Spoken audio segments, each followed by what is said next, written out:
우리 계속해서 토요일 날 토요 새벽에 시편을 통하여 주시는 말씀, 그 은혜를 나누고 있습니다. 오늘 시편 119편은 119편 말씀으로 여호와는 내 소유는 이것이니라는 제목으로 말씀을 좀 나누기를 원합니다. 우리는 무언가를 가지고 있습니다. 가지고 있는 그것을 자신의 소유라, 그리고 자신의 재산이라고 합니다. 어떤 분들은 집을 소유하고 있습니다. 또 어떤 분들은 차를 소유하고 계시죠. 어떤 분들은 아끼는 금과 보석들을 소유하고 있고요. 그리고 어느 누구나 자신이 소중하다라고 생각하는 것들을 가지려 합니다. 이제 우리 클리브랜드는 많이 좀 적지만 캘리포니아에 가면은 노숙자들이 그렇게 많거든요. 홈리스들이 있는데 그들 보면 정말 아무것도 안 가진 것 같아요. 그런데 아무것도 안 가졌냐? 그렇지 않아요. 노숙자들도요, 나름대로, 홈리스들도 나름대로 자기가 소중하다는 걸 가지고 있어요. 그리고 그걸 안 뺏기려고, 우리가 보면 정말 아무것도 아닌 것 같은데 그거 안 뺏기려고 발버둥 치는 모습들을 볼 수가 있습니다. 그 나름대로, 모든 사람은 그 나름대로 생각하기에 난 이것을 가지고 있어, 소유하고 있어 라는 생각을 하게 된다는 거죠. 그러기에 내가 무언가를 소유한다는 것은 기분 좋은 일입니다. 그러니까 아파트를 렌트해서 사는 것보다는 조그만 집이든지 자기의 집을 사는 사람을 되게 좋아하죠. 그런 분들을 제가 많이 본 적이 있는데, 아파트에 살다가 집을 사가지고 이사하면 되게 좋아하는 모습을 볼 수 있습니다. 차를 리스해서 타는 것보다는 딱 현금 딱 치고 저 혼자 딱 사는 게 좋죠. 자기 차를 사는 게 아무래도 좋습니다. 그러니까 세상 사람들은 더 많은 것을 소유하려고 몸부림치는 것이죠. 우리 사는 성도 여러분, 지금 여러분들의 모습을 한번 스스로 한번 살펴보기 원합니다. 지금 여러분들이 소유하고 계신 것은 무엇인가요? 여러분들 마음속으로 한번 여러분들이 가지고 있는 재산 목록을, 소유하고 있는 목록을 한번 만들어 보십시오. 난 이런 것도 있고 저것도 있고 은행 통장이 이 정도 있고, 여러분들이 가지고 있는 것이 여러분들의 것이다 라고 생각하실 수 있을 것입니다. 오늘 시편 본문은요, 시편 119편인데, 이건 이제 신약과 구약에서 제일 긴 장입니다. 총 몇 장이냐면 176절이나 됩니다. 이 시편은 대표적으로 말씀에 관한 시편이에요. 그래서 116편 모든 절에 하나님의 말씀이든 율례든 법도든 이런 식으로 하나님의 말씀을 표현하는 단어들이 다 들어있는 말씀이 바로 시편 119편입니다. 워낙 유명한 말씀이니까 여러분들 다 아실 줄 아는데, 대표적인 말씀이 105절 말씀이거든요. 한번 읽어보겠습니다. 시작. 주의 말씀은 내 발의 등이요 내 길의 빛이니이다. 아멘. 이 말씀이 바로 이 시편 119편에 있는 말씀입니다. 한 절 한 절 전부 다 하나님의 말씀에 대하여 선언하고 있는, 고백하고 있는 시편이 바로 119편이에요. 재밌는 건 뭐냐면 우리가 이제 히브리어를 다 모르시겠지만 히브리어는 자음이 22자로 돼 있어요. 근데 이 시편 119편은 이 22자의 자음의 순서로 정해져 있습니다. 한 자음마다 시작되는 것이 8절로, 그렇게 8개의 22개의 자음이 있으니까 8 곱하기 22는 176 이렇게 되는 거예요. 모든 한 자음마다 8절씩 이렇게 만들어져 가지고 전체의 내용이 만들어지게 되는 것입니다. 아무튼 중요한 것은 이 시편은 하나님의 말씀에 관한, 그리고 하나님의 말씀에 대하여 고백하고 찬양하는 시편이라는 거죠. 즉 주님의 말씀이 우리 인생에 너무나 중요하고, 그 말씀처럼 방금 읽었던 주의 말씀은 내 발의 등이요 내 길의 빛이라고 하는 고백처럼 우리 인생길의 빛이 된다는 거예요. 여러 가지 의미들이 참 많지만 그 중에 오늘 읽었던 시편의 말씀에 이렇게 고백하고 있습니다. 56절이거든요. 같이 읽겠습니다. 시작. 내 소유는 이것이니 곧 주의 법도들을 지킨 것이니이다.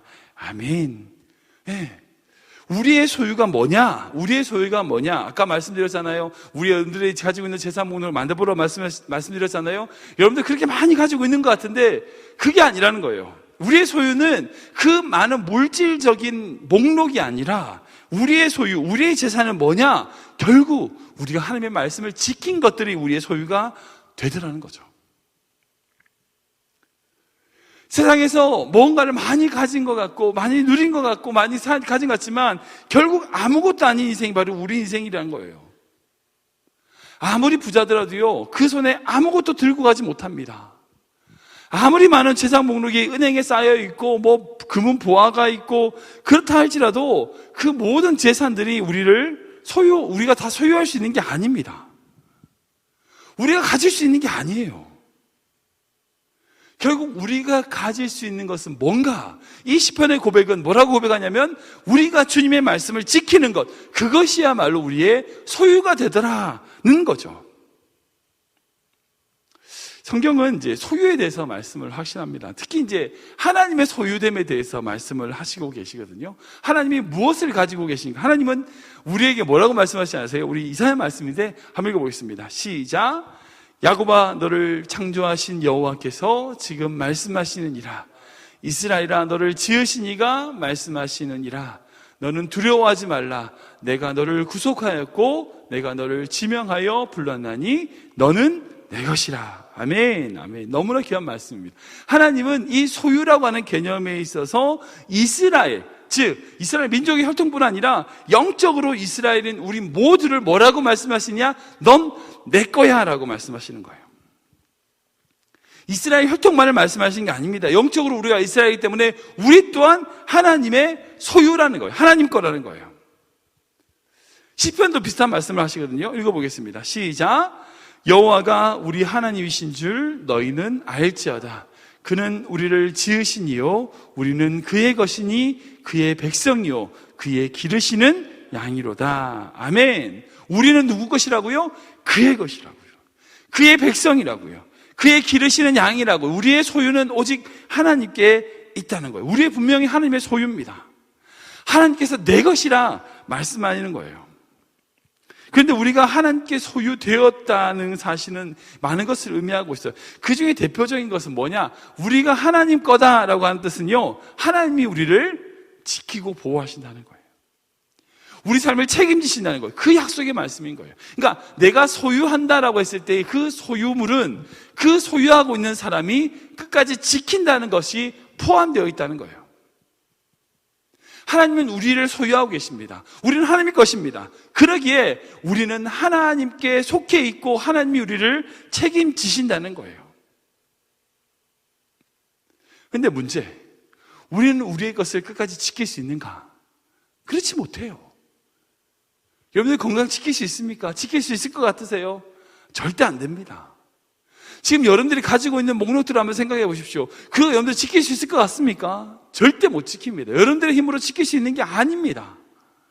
노력은 하겠죠. 노력은 해야 되죠. 그러나 우리가 지킬 수 있는 것들이 아니란 거예요. 그럼 우리 게 아닌 거예요. 그럼 우리 게 아닌 거예요. 여러분들의 세월, 여러분들의 시간, 여러분들이 가지고 있는 물질, 내가 지킬 수 있는 게 아니라면 우리 게 아닌 거예요. 우리가 하나님께 하나님의 소유로 살아가려고, 그리고 하나님이 우리를 기뻐하시는 삶으로 살아가려고 그 말씀을 지키기 위하여 발버둥 치는 것. 여러분, 이것이 우리의 소유가 된다는 거예요. 이 말이 무슨 말일까요? 영원한 천국에서 하나님이 그것을 주시겠다는 거예요. 이 땅에 소망을 두고 이 땅에 가시려고 하고 이 땅에서 욕심내는 모든 것들이 아무것도 아닐진데, 그러나 우리가 그 삶 속에서 그렇게 살아가는 인생 속에서 하나님의 말씀을 지키며 살아가기 위하여, 그 하나님의 말씀을 따르기 위하여 최선을 다하는 삶, 그 삶이 바로 우리 인생의, 그리고 우리의 영원한 생명의 소유물이 될 수 있다는 거예요. 선생님, 지금 제가 여러분들 노력해서 성공하지 마라, 그 말은 노력을, 성공을 부정하는 건 아닙니다. 성공을 가지지 말라, 그 말씀이 아니에요. 성공해야죠. 노력해야죠. 이 세상에서 더 많이 가지려고 노력해야 됩니다. 최선을 다해서 열심히 일해야 돼요. 우리가 더 많은 소유를 가지려고, 그리고 성실하게, 근면하게, 그리고 절약하면서 살아야 됩니다. 분명히 그런 노력을 해야 돼요. 그런데 그것만으로 사는 인생이 아니더라는 걸 말씀드린 거예요. 그것을 위하여 최선을 다하는데 그것을 가지기 위한 목적이 뭐냐는 거예요. 우리가 하나님의 소유가 되었기에, 우리가 하나님의 모든 것을 맡겼기에 그 말씀을 따라가 살아가기 위하여 노력하는 성공, 그 하나님을 위한 그런 헌신, 그런 것들에 나타나는 성공, 그것을 위하여 살아가야 된다는 거예요. 똑같은 성공인데 내 욕심을 위하여 만든 성공이 아니라 하나님의 말씀을 지키기 위한 성공으로 이어져야 된다는 거예요. 우리 인생 가운데 그런 삶을 살아야 된다는 거예요. 왜 그리스도인들이 이 세상에서 손가락질을 받습니까? 세상 사람들과 다를 게 없는 거예요. 똑같이 욕심내고 똑같이 가지려고 하고 똑같이 더 많이 누리려고 하고 그렇게 더 많이 소유하려고 하는 그런 욕심들이 가득하다 보니까 그 욕심들이 쟤는 나로 다를 게 없구나. 그러니까요 손가락질 하는 겁니다. 똑같은 것을 추구할지라도 똑같은 것을 가지려고 할지라도 목적이 다를 때는 우리를 칭찬하게 되는 거예요. 똑같은 성공을 이루더라도 그 성공을 위하여 하나님의 말씀을 위하여 그 성공을 이뤄나갈 때는 그 성공은 결코 그 자신만이 아닌 많은 사람들에게 귀한 영향력을 주는 성공이 되는 거예요. 우리 귀한 성도님들이 이 새벽에 그 말씀을 묵상하셨으면 좋겠습니다. 우리가 하나님의 말씀을 지켜 그 지킴으로 말미암아 살아가는 인생, 그것이야말로 우리의 소유가 된다는 것, 이것을 붙잡고 나아가는 귀한 성도 되시길 주를 축원합니다. 근데 여기서 말하는 우리에게 소유가 된다는 것이 뭐예요? 하나님의 법도를 지킨다는 거죠. 여기서 말하는 지키다는 것은요, 히브리어로 샤마르란 단어예요. 이 단어는 지키다는 뜻과 함께 어떤 의미가 있냐면 어떤 경계선을 둔다는 의미예요. 이게 샤마르와 같은 단어가 이제 샤이트란 단어인데, 이거 뭐냐면 가시예요. 가시덤불, 가시바 같은 거예요. 근데 이 샤이트는 뭐 어떤 형식이냐면 이것이 복수로 쓰여질 때는 가시 울타리라는 뜻이 돼요. 여러분들 이제 양을 지킬 때, 밤에 양을 지킬 때, 밤이 되면 양들이 주변에 공격받지 못하도록 양들 주변에 가시 덤불 가지고 울타리를 만드는 거죠. 그걸 뭐라고 하냐면 샤이트, 지킨다는 거예요. 즉 양들을 지킨다라고 했을 때 그것의 의미는 양들을 보호한다는 것이 아니라 그 양들이 외부로부터 공격을 받지 않도록 어떤 경계를 둔다, 그 울타리를 친다, 가시 같은 것들로 울타리를 친다는 것이 바로 지킨다는 의미예요. 근데 여기서 중요한 건 양들이 외부로부터 오는 공격을 받지 않도록 지키는 것도 마찬가지지만 그 안에 있는 양들이 밖으로 나가려고 할 때에 가시에 찔려가지고 그 경계선 밖으로 나가지 못하도록 한다는 것도 또한 지키는 거예요. 그 의미도 포함되는 겁니다. 즉, 이 샤미르, 지킨다, 우리 하나님의 법도를 지킨다는 것은요, 우리 인생 안에 하나님의 말씀대로 가시 울타리를 채워준다는 거예요. 경계를 둔다는 겁니다. 인생에 경계를 두는 거예요. 그 경계는 뭐냐? 외부로부터 나에게 오는 것을 막기 위하여 지키는 경계, 이것이 의미고, 또 한 가지는 우리가 그 경계 밖으로 나가지 않도록 나를 지키기 위하여 치는 경계가 되는 거예요. 즉 하나님의 말씀을 지킨다는 것은요, 하나님의 말씀대로 따라간다는 그 말씀은 우리가 하나님의 말씀과 보호하심 아래서 외부로부터 공격을 받지 않게 됨과 동시에 우리가 하나님의 뜻 안에 머물기 위하여 스스로를 지켜나간다, 내가 경계선 밖으로 나가지 않는다는 것을 포함하게 됩니다. 이것이 너무나 중요합니다. 우리가 우리 삶의 경계를 치는 것이 너무나 중요해요. 나는 어느 정도까지 할 수 있을 것 같다, 나는 이런 신앙생활을 해야 될 것 같다. 여러분들 기도하시면서 여러분들 인생 경계를 쳐놓으셔야 돼요. 그리고 그렇게 경계를 쳐놓은 만큼이, 그 땅만큼이 여러분들의 소유가 되는 거예요. 그렇다면 왜 우리가 그렇게 우리의 삶을 지키는 것이 필요한가? 몇 가지 이유가 오늘 말씀에 기록되어 있어요. 우리 49절 말씀 볼까요? 같이 읽겠습니다. 시작. 주의 이 말씀은 나의 고난 중에 위로라. 주의 말씀이 나를 살리셨기 때문이다. 아멘. 49절 말씀도 있죠. 예, 같이 읽겠습니다. 시작. 주의 종에게 하신 말씀을 기억하소서. 주께서 내게 소망을 가지게 하셨나이다. 아멘. 아멘. 하나님의 말씀에 뭐라고 말씀하시냐면 주의 말씀을 기억하십시오. 내게 그 말씀으로 말미암아 소망을 가지게 하셨다는 거예요. 우리가 가진 어떤 것도요, 우리에게 영원한 소망이 되지 못합니다. 그러나 하나님의 말씀 안에 거하는 인생, 그 인생은 소망이 되는 거예요. 그리고 그런 인생을 살아갈 때에 우리가 받는 고난 중에도 무엇이 되는가? 그 말씀이 우리에게 위로가 되는 거예요. 왜? 그 말씀이 우리를 살리시기 때문에. 사랑하는 성도 여러분, 우리가 말씀을 지켜 살아가는 인생이 되어야 됩니다. 그 말씀이 우리에게 소망이 되기 때문이고요, 그 말씀이 우리에게 위로가 되기 때문입니다. 그리고 우리를 살리기 때문입니다.